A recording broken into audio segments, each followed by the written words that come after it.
Alright folks, and welcome to the developer blog. This is developer blog, what are we on, 22, 23, somewhere around that number. This is the first developer blog that I've personally watched where we have a streamer on the show. This is hosted on Domes' Twitch TV channel, twitch.tv/Domes. I believe he was invited on. I've yet to watch it. We'll see how it goes. Effectively, there's no TC Octus anymore, which basically means that Dana's having to play, talk, do the show, write the theme tune, sing the theme tune, do it all. So I believe he's obviously roped in some help, and he's got Domes here to help him out. He's kind of like a professional player slash content creator for the team Rise. So we'll see how that goes. Because it's on his Twitch channel, it's going to have obviously Domes' Twitch chat, so the questions might be different to a typical Gears of War stream. There's going to be different demographics, isn't there? Domes is heavy into the esports, into the competitive console scene. I just wanted to say a thank you for everybody tuning in to yesterday's stream. Yesterday's stream was absolutely fantastic. It's the best stream I've ever done. I wasn't sort of looking forward to it. I wasn't sure anybody was going to turn up for the Gears 3 event. You know, made that open, honest video, feeling a little bit crappy. And yeah, we ended up doing it. We hosted it. Instead of playing 2 hours, we played 9 hours. We broke 97 viewers, which is my all-time record. So yeah, I can only say thank you for supporting me all this time with the likes, with the comments, with the content goal, with the Twitch primes and all that stuff. Speaking of all of that stuff, I should update it, we made it to 90 subscribers, which for me is a massive milestone. I've never had that many subscribers before in a month. So I guess my advertisement is, if you want to follow the channel, you can follow the Twitch channel, twitch.tv/GGZ. If you want to go a step further, we've got 10 days left of the content goal. If you want to support, that would obviously go towards helping out the stream, getting rid of my GTX 970, upgrading the processor so I can render and edit videos a little bit better, that type of stuff. All of the content goal goes back into the channel, so thank you for anybody that supports that. And also, yeah, we're 10 subs away from 100. We've got 10 days, so a sub a day, and we might make it to 100 subs for this month, so that's absolutely fantastic. So that's enough sort of advertisement out of the way. The only last thing I've got to say is I have a join button on YouTube. The join button lets you become a member. Now, typically, I'll be honest, I spend more of my time on Twitch than YouTube streaming. However, YouTube gives me the option to do member-specific videos. So some videos I don't feel make the cut. Some videos I'm not really happy with, or I'm not sure you'll want to watch them. And I kind of make the video and then delete it. What I've now started to do is just post the video and make it members only. So it's kind of like a little bonus. On top of that, you also get priority sort of messaging. I can have basically a panel on my screen which shows member only comments, member only voting polls, so people that support the content, I guess you have more of an impact in the direction of the channel and the way it's going. So that's always an option, and I just thought I'd offer it because some people have YouTube Premium. If you have YouTube Premium, you get a free subscription before the end of June, I believe, to a channel, so you could think about that. Now let's get on with the dev blog. Let's see what questions are rolling. Thank you very much. As I like to do, because I'm a big talker when I'm not playing. You said you had a bunch of questions for me, so lay it on me. While we're waiting for some stream questions, why don't you throw a question at me? I'm okay, we've got my some main questions. question was, and it's about the Gnasher. What was the intentions of bringing it down to 6 shots? Like, 6 shots. Yes. Yeah, instead of 8, when I feel like every other Gears game in history since GoW 1 has had 8 shots.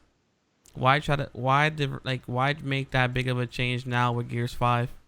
Yeah, it's a couple things. One, when the game came out, we had the Gnasher damage was high, so we wanted to kind of balance that a little bit out as we moved away from as we kind of went to a one tuning philosophy. The other thing that was really important to Ryan at the time was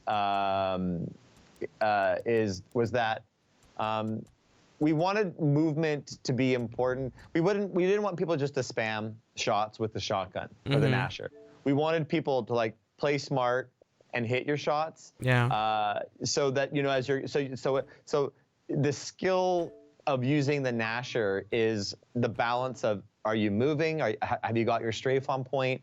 Are you landing your shots? Mm-hmm. Are you playing with the reload? Like, are you hitting your reload at the right time? Yeah. Are you working and watching are you counting shots to the other player so that you're looking at when they got to go into a reload? Mm-hmm. So the idea was to actually elevate the skill with the Gnasher by requiring people to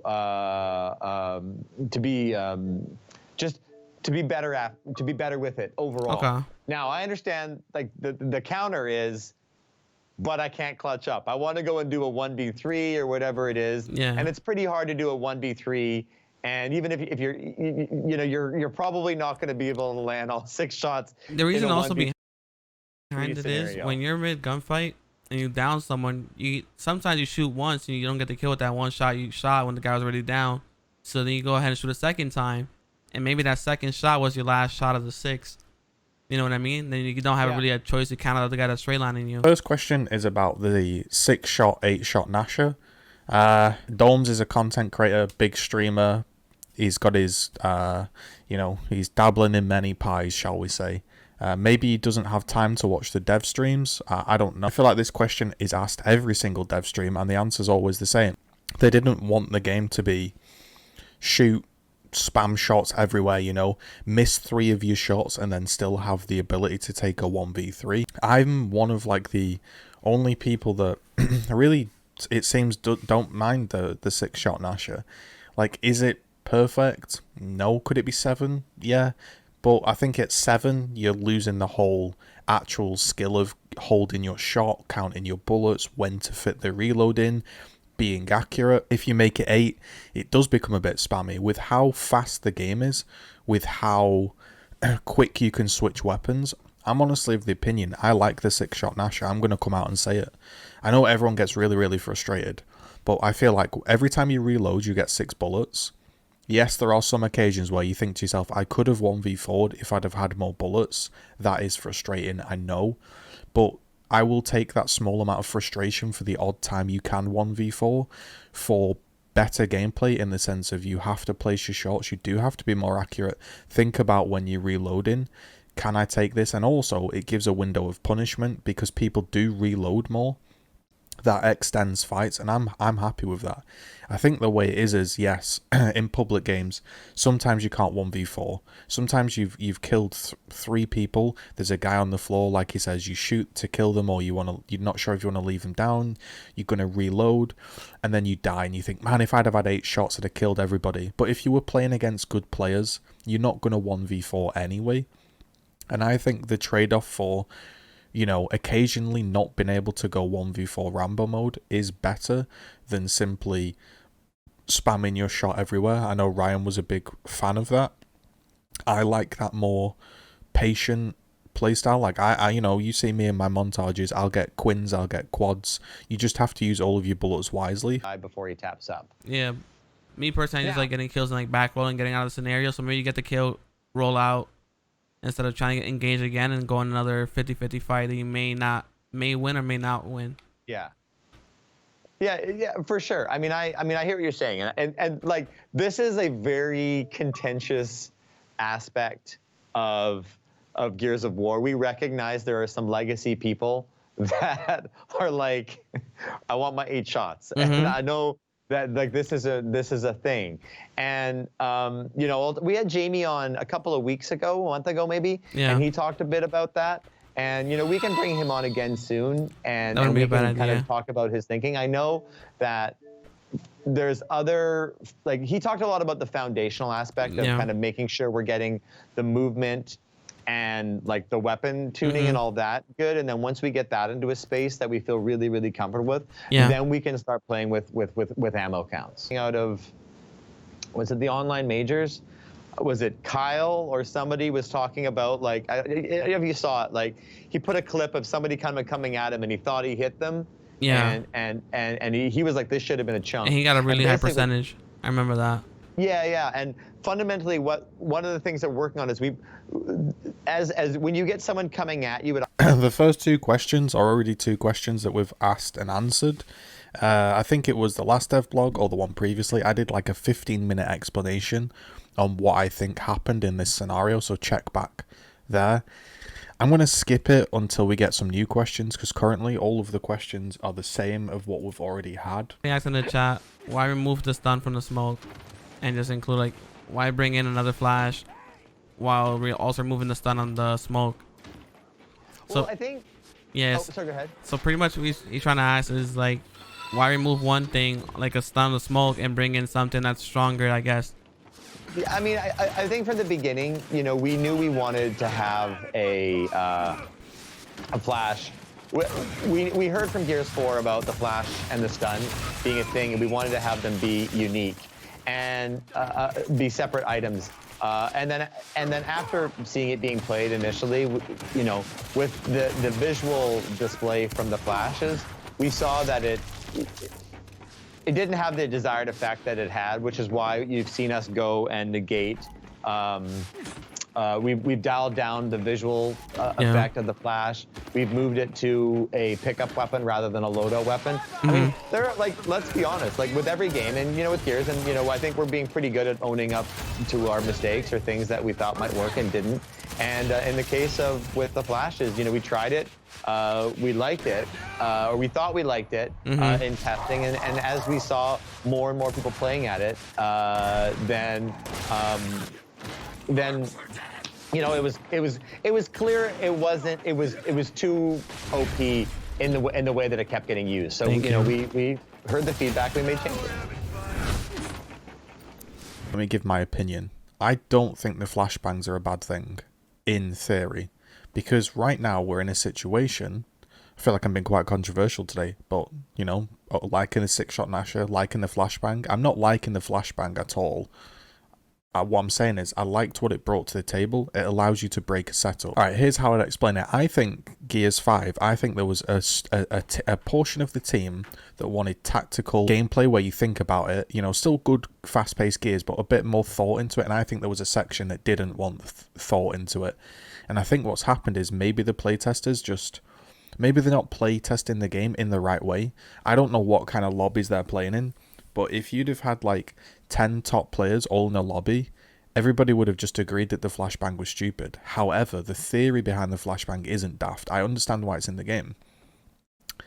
What I mean is, right now we're in a situation where it's actually pretty hard to break a setup because there's no stuns. So, because there's no stuns, people can set up a hill of Lancer fire and you cannot stop them firing. The only way they stop firing is if they've run out of ammo, or... and now we have a longer clip, or they just naturally stop firing for some reason. So that's the only way the Lancer fire is going to be stopped, is if the enemy team chooses to, right? We used to have a tool with the flashbang to stop them lancering. So we used to have a tool to stop them lancering. You know, it would stun them, it would take them out of the game for a split second, and then you could push, right? However, that was too oppressive because people didn't really use it to break setups. They also used it to throw at the feet of Gnasher users. And every time you tried to have a 1v1 shotgun fight, you got flashbanged. However, I think there's a middle ground that could be put in the game where maybe you could do something like, if somebody has a Lancer and you throw a smoke at them, they will be stunned, right? So it doesn't stun a smoke. Yeah, I think there's a middle ground where if you have a Lancer out, a rifle, something along those lines, when you throw your smoke, it does a partial stun, but no smoke comes out.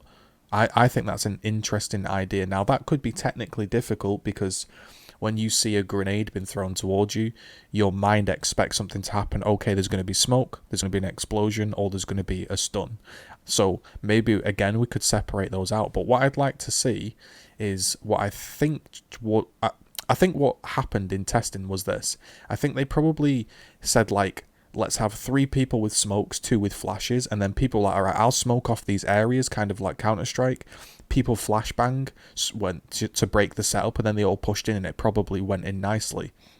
Now we've got either 5 flashbangs been thrown, which has gone, that's no longer in the game, they've been taken out, then our pickup, which is great, and we're left with smokes.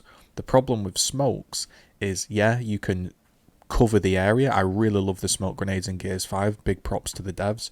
The way they explode on impact is fantastic. They allow you to block off certain windows, angles, really enjoy them. But because you can be spotted and there are hit markers, you cannot run through smoke. You cannot use smoke as cover because spotting is incredibly overpowered, and hit markers on rifles and pistols is overpowered as well. That's the one thing I'd change. For that reason, if we could smoke an area and run through, hey, fantastic. However, what happens is you stand still, you throw your smoke, you get spotted, you wait for the smoke happens, and then you run in, but because you're spotted, you just get beamed down like you're 100% visible. You may as well be visible when you're spotted. So we're in this situation where you can't break setups because smokes are useless due to spotting and hit markers, and we now don't have a stun readily available. So what I'd like to see is either remove hit markers from the rifle, and when you go through smoke and spotted, it removes the spot. That would be ideal. Or have a second grenade that is simply like something easily recognizable, like a blue orb or a red orb for Locust, and when you throw it, it just does a mini stun, and the stun only affects people using rifles. That way you can't throw it at the floor of somebody with a Gnasher or something like that. If you have a pistol out, or you have a Lancer out and you throw this orb, it does a quick little mini stun, no flashbang effect, nothing crazy, just a little, stun, and I think that would be brilliant. So that would be my idea, is effectively a new type of grenade or sort spotting out, because I think spotting is really, really strong and nobody kind of talks about it. Co-op versus AI is actually a really good way for people that are maybe newer to the game as a way to go and work on movement or work on gunplay, or basically stuff that I should be doing. And then as part of that, people want to play as a swarm at the same time. You're a big fan of Mirror or whatever it is you want to play as that. So we definitely hear that. Okay, so they want Locust co-op versus AI, but the problem is, he says that they want co-op versus AI to be that beginner thing where new players go in and work on their movement. Well, the problem is ranks aren't counted in there, So you can have basically a 4-man team run in, go and get their daily missions done in co-op versus AI. They blast everybody to death. The new player has no fun because everybody's dying instantly. He doesn't really learn anything, and it's not a fun experience. If co-op versus AI is designed to train new people, there needs to be a rank limitation. Then, when you go to that playlist, because I understand what Dana would say, he'd say, well, what happens if you're rank 300 but you still suck and you want to practice? When you go to that rank mode and you're too high level for it, too high rank for it, the game would then pop up and say, hey, you're too high level for this mode. If you're interested in practicing, we're going to now show you a quick clip of how to host a custom game. Place a couple bots in there, set that up, make it private, and you can practice that movement and stuff on your own. But this mode is specifically for new people trying to get into the game. Questions that have been answered. For example, I've skipped ahead, I've watched some. We have characters, people leaving TC, community service, aim assist, seeing other people's ranks, making a certain skin, Clayton specifically, to be darker, gib range calculations, the item store, crossplay. All of these things have been answered a million times, and it's got to the point with the dev blog where it's great that they're answering the questions, but I think they should probably prepare like 20 questions beforehand, so like 20 questions that will glean some new information and then throw it to the community or something, because at the moment, like, every single question I'm watching has already been answered and asked 1,000 times, and I've already responded to it. So if you want to know about my thoughts on people leaving TC and Dana's thoughts, that was in the last dev blog. Community service was like 6 dev blogs ago, and it still remains the same, that it's been pushed to the back burner because Ryan's left.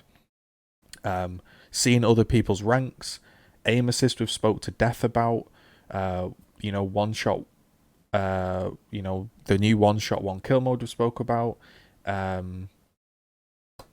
There's also just a variety of questions like for the first 40 minutes where everything's already been discussed, and my, I guess, job here on the dev blog is to not waste your time, because you're watching these recaps so you don't have to waste your time. And I'm telling you, if you've watched my dev blogs in the past, there's no new information to glean here. Like Foundation, which I love, or Dam, which is one of my favorite maps. Those are big maps that have big rotations, and Check out more, too. like they're good for like Escalation and King of the Hill and that kind of stuff, because they've got like a lot of like flanking routes and movement and such. So it's a different vibe. Yeah. Or like, I mean, Gridiron, you can see that being a good XE map as well, because you kind of like. So Dana said that Dam is a good King of the Hill map because it's big and open and it has big rotations and big flanking opportunities. That's the exact opposite of Dam. Dam has effectively a hill on each truck. You can't run head on to it because rifle fire will kill you head on, and the left and right hand side are very either wide or narrow, and they see you coming from a mile away, and the dam is very deep, so they can fall back and you can't close that gap and you can't attack into them. Dam King of the Hill is one of the worst maps, and it always confuses me when I see the devs come out and say like, oh, this map is a brilliant one, and like in my mind it's awful. And then I sit here and I think, is it me? Like, you type in the comments below, is Dam King of the Hill good or bad? Like, let me know. Because I always sit here and think, man, do they think Dam King of the Hill is a good map and it's narrow? I'd like to see Domes maybe challenge him on that. Yeah, I don't know. I'm surprised that. Yeah, I don't think that's a good map at all. I think like Ravendown was ruined. They made the back parts too big. There seems to be this theme in Gears 5 where the cover, even on Foundation, where you hold the grenades, the cover is so deep that you can fall back very far. So when somebody pushes you, your back doesn't hit a wall and you don't get trapped into a small map. You can just keep falling back and falling back and falling back, which creates more Lancer fire. So yeah, I don't know. The maps just aren't good. I've got to be honest. Like for me, the maps aren't good, and I think map development is a massive thing in games, and it's very underrated as well. I've played all of the classic Gears now, Gears 1, 2, and 3, and the maps are really, really good. Playing the Gears 5 maps, it's not even so much about the rifle fire or the power or the strength. It's the maps are allowing the game to be more rifly. I asked this on Developer Stream 1 when I got a response, and I asked them, were the maps designed for Lancer play? They said no, and that's kind of worrying, because maybe they can't see that what the maps are doing to the gameplay, which is worrying. Like, also, I've just noticed in chat we've got Loved Macroon spamming my emotes. Hey, shout out, tip the hat there, get the Pumas on, look at those bad boys.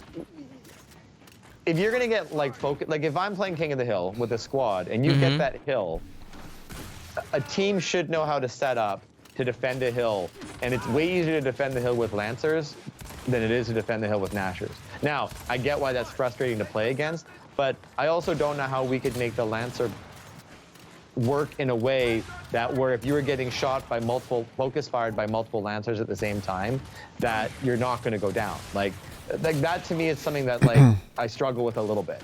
Okay. Right, I think we finally got to a point here. Brilliant. So, sub me in. Right, I'm on the stream for it. They're sort of keeping the Lancer kind of strong, because even if they made it weaker, like, if you got shot by multiple Lancers, you're going to go down anyway. Alright, that makes complete sense, yeah. If somebody sits there and 3 people set up a Lancer on you to defend a hill, 1, that's the correct play. You should defend a hill with some rifle support fire. And 2, yeah, it is easier than with shotguns, obviously, because you've got ranged, it's automatic. But I don't think that anyone's complaining about being shot by 3 rifles and going down.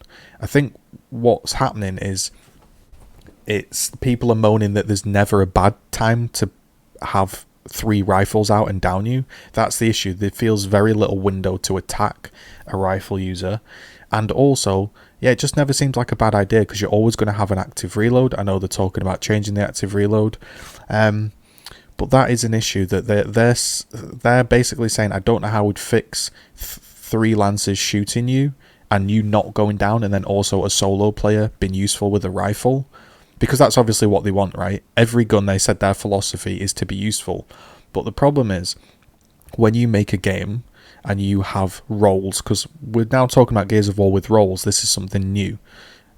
Normally guns don't really have roles, you kind of just have Lancer, Gnasher, and you just kind of basically arse around and shoot, don't you? And then you get your sniper out and try to get some headshots. Now we've got specific roles, you kind of start needing to treat it a bit like a MOBA. I know that sounds daft and people will be like, what are you talking about? But think about this. When you have an enforcer, if the enforcer's role is to win shotgun fights up close, then that means the Gnasher cannot fight an enforcer. So then the enforcer's timer, its time to spawn, its bullet capacity, all of these things need to be looked at, because if it's 100% going to beat a Gnasher every time, which it basically does, there's probably too many bullets on it. It maybe spawns too quickly or something like that. That's the point. And the point, to bring it back to the Lancer, is if you have 3 people lancering you, no problem, I'm going to go down in Gears 1, 2, 3, 4, Judgment, whatever. But the problem is, it's far too easy to set up those 3 lancers. There's no window for attack. There's too much total ammo capacity. People can have 500 rifle bullets, you know. There's no cooldown on how often you can use your rifle.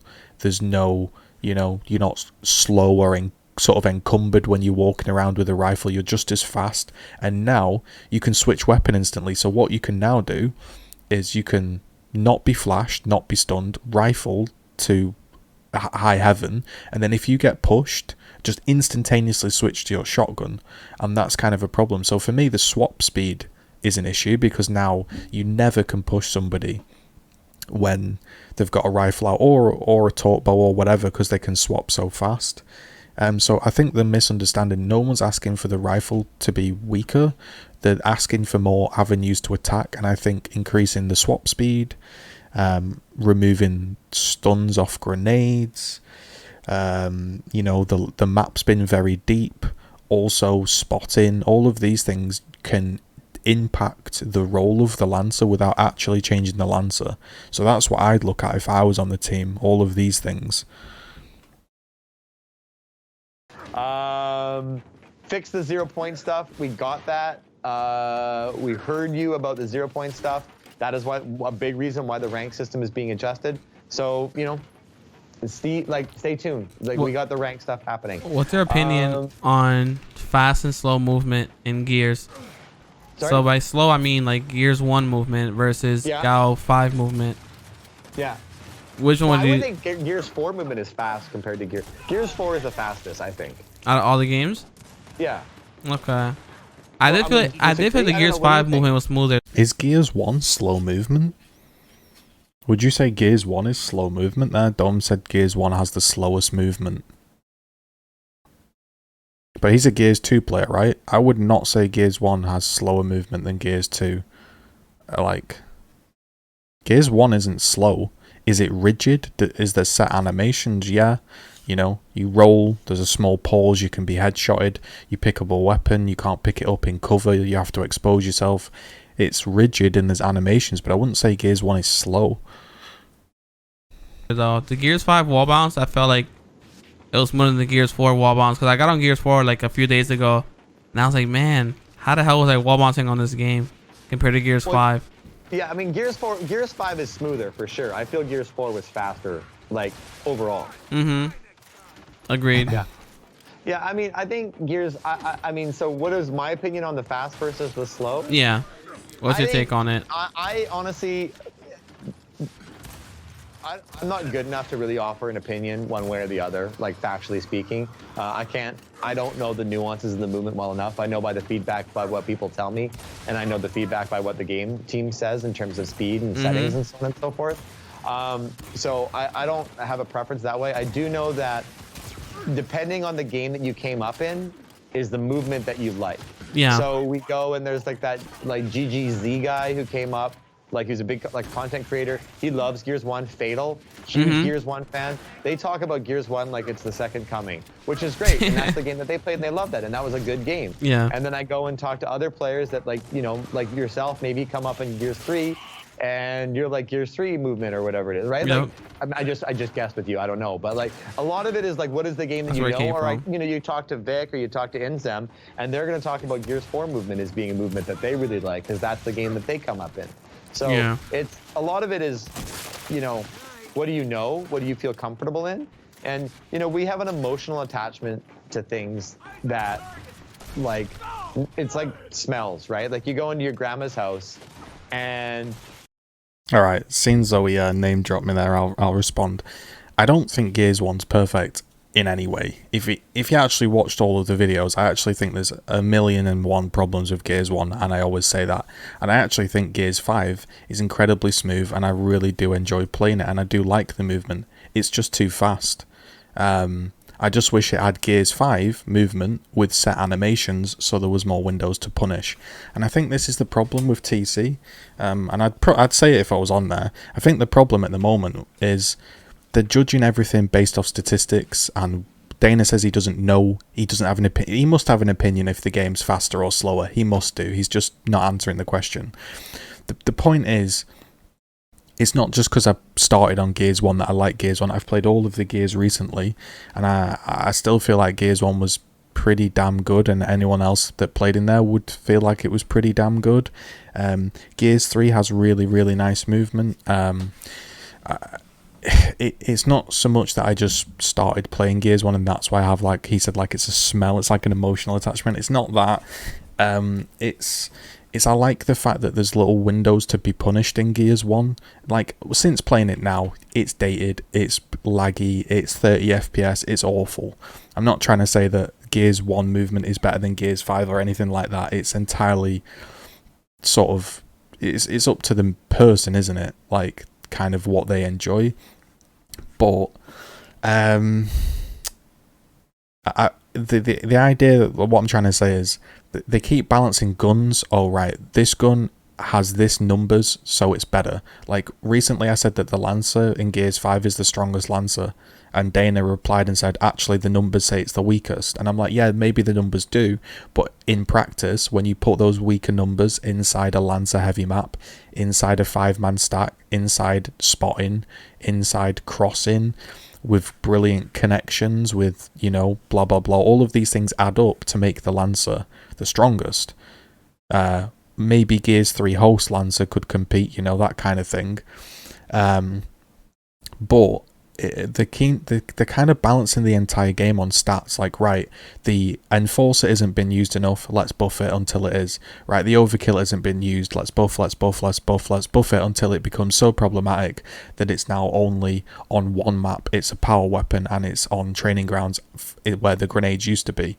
So the whole way, and I've said this from the beginning and anybody watching the dev blog will know, the way TC seemingly balanced the game isn't based on a group of people playing the game at like with a variety of skill levels and saying, all right, what feels good, or what is, you know, fun, or what's enjoyable, or what's skilled. It seems to just be like number based. Okay, 22,000 people complained about the Overkill being weak, let's buff it. Okay, nobody's complaining about it being weak anymore, that's fine. Oh, people are complaining about it being strong, let's nerf it. It feels like nobody there has a strong grasp on what they want Gears to be, and they're just balancing it off numbers. That's what I would say.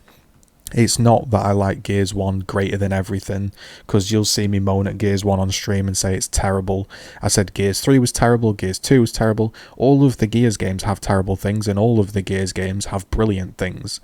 The problem, yeah, it just seems the more and more I watch these dev blogs, they're balancing the entire game based off, okay, we saw it the other day, nobody is moaning about the original Omen to come back, so it's not coming back because there's no feedback on it. Just because there's no feedback, I feel like people just got bored of asking for the original Omen, so stopped asking for it. That doesn't mean that the problem's gone away. It just feels like, you know, kind of name dropping me in there, saying, oh, that GGZ guy, he thinks Gears 1's the second coming of the sun, or whatever he said. It's not about that. It's about the fact that the game felt fun. That's all it is. It's a video game. It felt fun. Gears 5 doesn't feel fun. The amount of people that come in my stream day after day after day and say, yeah, I've stopped, it just doesn't feel fun. That's what it is. And facts and figures can't tell you if a game feels fun, and like facts and figures can't tell you what the state of the game should be. And I don't know it. Yeah, that's kind of all there was. I'll post all of the questions in the chat below, but that's kind of all there was. There was really no new information, and Domes didn't really kind of reply or ask anything. At one point, Dana even said, "Domes, can you speak?" Because Domes just wasn't speaking; he was just playing the game. Maybe I don't know. That dev blog was a bit strange. It just seemed like a whole repeat of all of the questions that we've already had. And I'm not going to waste your time and replay them all. We had questions about, should we get smaller maps, bigger maps? Why is the Lancer and the Chainsaw button on the same one? They kind of just was like, yeah, we hear that feedback. Could we veto maps in the pre-game lobby? Yeah, we could, but then maybe some lesser maps would never get played. Can we use campaign areas as multiplayer? No, because campaign optimization is different to multiplayer optimization. You know, getting a great looking area to run at 60 FPS in a campaign with some AI is different to having it playable frame rates in multiplayer with everything going on. But I think the kind of point was the inspiration. Take the inspiration from the cool campaign areas, not so much the actual entire area. But yeah, there was nothing really new there. But that's the dev blog. If you enjoyed it, smash a comment, smash a like, because that's what everyone says these days on YouTube. Smash a comment, smash a like. My Gears 3 stream VOD will probably be up. And this week I'm going to upload maybe some different content, some tactics, maybe a little bit of Valorant. If those videos do well, or I see some positive feedback on them, I'll probably be hosting a Judgment event on Friday. So if anyone wants to play Gears Judgment, Friday could be the time to